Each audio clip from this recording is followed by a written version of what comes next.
M4. Animation.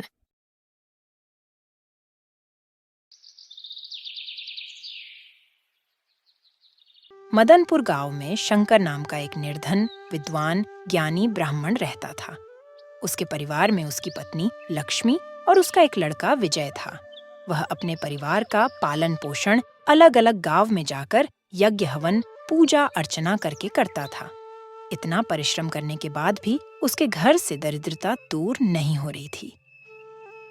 बड़ी मुश्किल से 2 वक्त के खाने का इंतजाम हो पाता था।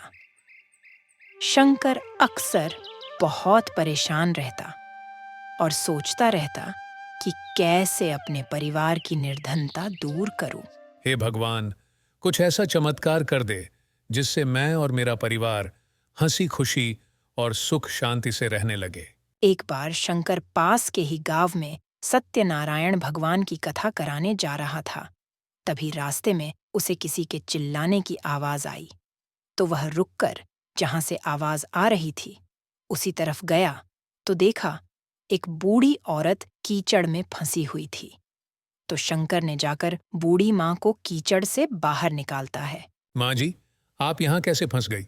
मैं यहाँ लकड़ी लेने आई थी, तभी अचानक मेरा पैर फिसल गया और मैं कीचड़ में जाकर गिर गई। बहुत बहुत धन्यवाद बेटा, जो तुमने मुझे बाहर निकाला। परंतु तुम इतने चिंतित क्यों लग रहे हो? हम्मा, मैं एक गरीब ब्राह्मण हूँ। लोगों के यहाँ पूजा पाठ करके बड़ी मुश्किल से 2 वक्त के खाने का इंतजाम कर पाता हूँ। भगवान पता नहीं मेरी कैसी परीक्षा ले रहे हैं। भगवान पर भरोसा रखो बेटा, सब ठीक हो जाएगा। जल्दी ही तुम्हारे अच्छे दिन आएंगे। इतना कहकर बूढ़ी औरत अपनी लकड़ियों का गट्ठर लेकर वहां से चली जाती है। शंकर भी वहां से कथा वाले घर चला जाता है। जब वह लौट रहा होता है तभी अचानक उसकी नजर एक चमचमाती वस्तु पर पड़ती है। वहां जाकर वह देखता है तो वहां पर सोने से भरा हुआ एक घड़ा रखा था। शंकर मन ही मन बहुत प्रसन्न होता है। हे भगवान, आखिरकार आपने मेरी सुन ली। जरूर वह बूढ़ी अम्मा को मदद करने का इनाम है। वह उस घड़े को एक कपड़े में बांधकर घर ले जाता है और घर जाकर लक्ष्मी को सारी बात बताता है। यह सब बूढ़ी अम्मा की वजह से हुआ है। वह हमारे लिए फरिश्ता बनकर आई हैं। धीरे धीरे समय बीतता गया और शंकर एक संपन्न, अमीर ब्राह्मण बन गया।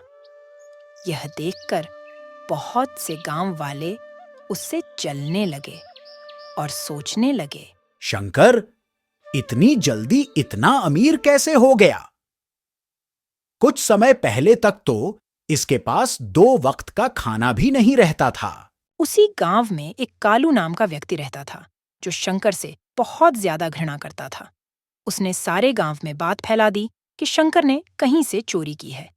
इसी वजह से इतने कम समय में वह इतना अमीर हो गया। धीरे धीरे बात आग की तरह सारे गांव में फैल गई और सभी लोग शंकर को चोर कहने लगे। सभी सरपंच को जाकर शंकर को गांव से निकालने की बात बोले कि ऐसे किसी पर बेवजह आरोप लगाना सही नहीं है। पहले इसकी छानबीन की जाए कि आखिर शंकर इतने कम समय में इतना अमीर कैसे हो गया। उसके बाद ही कोई फैसला लिया जाए। कि निर्णय लिया गया कि शंकर का जो सबसे खास मित्र शंभू है उसी को यह काम सौंपा जाए। शंभू को बुलाकर शंकर के बारे में पता करने को कहा गया तो शंभू मान गया। शंभू शंकर का बहुत ही खास दोस्त था, परंतु वह एक लालची इंसान था। वह अक्सर शंकर के यहाँ जाता रहता था।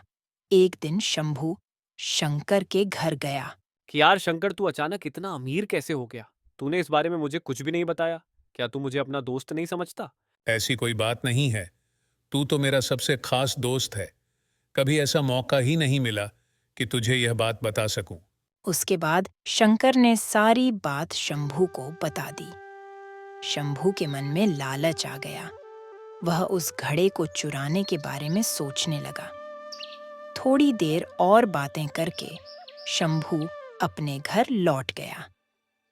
रास्ते में उसे कालू मिला तो कालू बोला, भाई शंभू, कहाँ से आ रहे हो? लगता है अपने खास मित्र के यहाँ गए थे। हाँ, बस कुछ जरूरी काम था इसलिए गया था। ऐसा क्या जरूरी काम था? शंभू सोचने लगता है।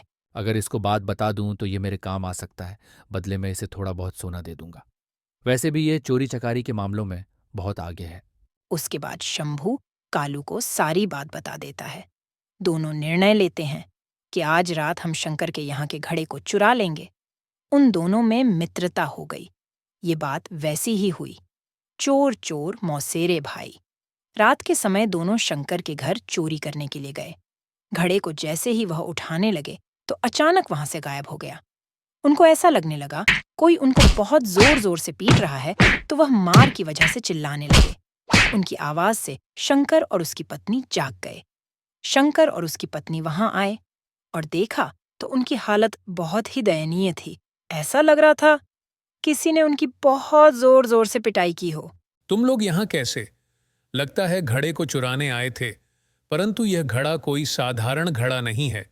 यह चमत्कारी घड़ा है जो तुम जैसे दुष्ट प्रवृत्ति वाले लोगों के पास कभी नहीं आएगा। और शंभू, तुमको मैंने अपना मित्र समझा, परंतु तुमने इस दुष्ट प्रवृत्ति वाले कालू से मित्रता करके साबित कर दिया कि चोर चोर मौसेरे भाई होते हैं। अगर तुम लोग चाहते हो कि मैं गांव वालों को ना बुलाऊं तो निकल जाओ मेरे घर से और दोबारा मत आना। उसके बाद कालू और शंभू ने कभी शंकर के बारे में कभी बुरा नहीं सोचा। किसी ने सही कहा है, जैसी करनी वैसी भरनी।